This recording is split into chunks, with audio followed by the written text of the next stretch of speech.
what if I were a new buyer, a newly married couple, for example, you know, I don't know much about the real estate market. How would you counsel me to get the best bargain?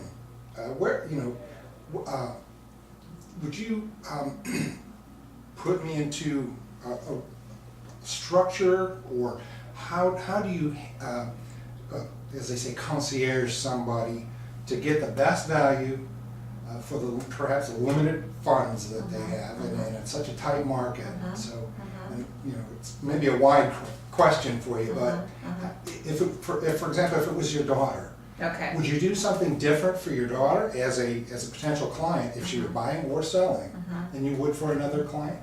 Well, okay, good question. I'm going to focus on that as being a first-time home buyer, because you did say new couple, newly married, or you know, younger person, and you said daughter. I have sold houses to my daughters. They did have a good real estate agent. I do think that, yeah, you want to focus. I don't know if I say the bargain. I would never say getting a bargain. I think getting the most house for your money is a better, maybe the way I would approach that. And I think right away I start from their financial aspect. Where back many years ago, I actually would look at those numbers myself, but now I work with a good lender. I try to partner with a good lender, and we here at Prudential partner with Bank of America. Here in my office is Brian Warner. So that's what I would do first. I would say, let's sit down and try to work out where you want to be. Maybe we've even looked at a couple of houses just to get a feel, because they had a desire, they found a couple of houses. But very quickly, I would say the best place to start is at the very beginning. What kind of what type of a budget do you have, and what type of a loan program would best suit you? And if it's, for instance, going to be an FHA loan, and then we're going to know right away, well, what is a $100,000 loan going to cost from the beginning to the end? What's the principal, interest, taxes, and insurance, and mortgage insurance premium? What is all that going to add up to be? So if they can afford, for instance, to pay $1,200 a month, and I'm going to know that then, let's say we're looking at a house between $125,000 to $150,000 range. So we're going to start targeting that range of homes. And let's say they really don't want to spend more than $140,000. And I know that because we had all these financial meetings, and I put them with a good loan officer, and they told me what their comfort zone was.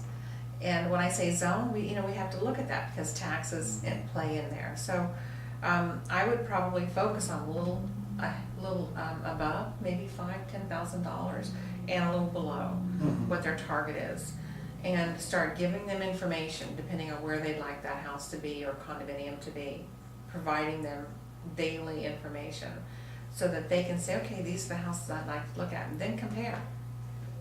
You got to go out, you got to get out there, and you have to look, you have to compare. Right. And communication. I would advise my daughters to work with a real estate agent who provides information every single day and communicates with them. Well, nowadays I know you can do instant real estate, comparisons. You can kind of get a really good feel for the way the market's going and the way the values of properties are going. It's sort of trends. Right. So do you have like a good feel for the trends on the values of properties? Well, really the consumer has so much more information nowadays than they used to, 15 years ago, 20 years ago, even 10 years ago. Everything is available almost out there for the consumer to find. But a real estate agent still brings it together. And I know at one point the realtors even had a fear of the internet, that we were going to lose our business.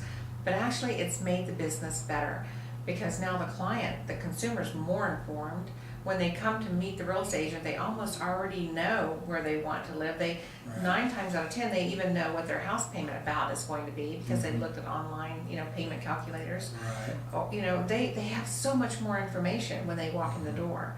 So what we do is provide the level of service up. Well, here's what this area has been selling, let's say for the past 6 months. Here are the comps, or the comparable sales for that community. And with every time a potential purchaser wants to buy a house and they sit down, they select 1 or 2, then we can pull that information together, show them the statistics on the area, exactly what an appraiser is going to look at. That's information that's not necessarily available publicly. That was surely what I wanted when I bought my first house. And I thought that if I did some of the research and the legwork, it would help me feel better about my purchase. And but I really want, if you're my realtor, I don't want to have to do all that legwork, and besides that, I might get it wrong. So that's why I refer to a realtor who knows what to look for, seeing these trends and getting the right information. Well, the first step after defining what your loan is going to be is actually looking for houses. And your real estate agent may not know in the beginning what you desire. You may say, subjective, I want a 2-car garage, and I have to have a fireplace, and I want 2.5 bathrooms, and I need a half-acre lot. But when you really start looking, the realtor can start to absorb what you're really wanting.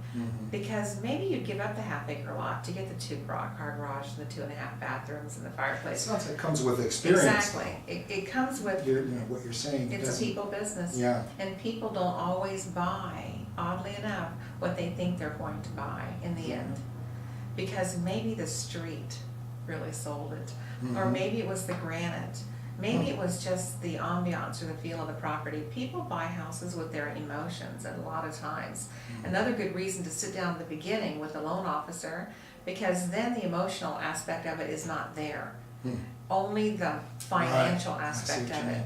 So to go out and look at properties that say wouldn't really fit into your comfort zone, that's almost a mistake every time, because then you're trying hard to go someplace you really shouldn't go.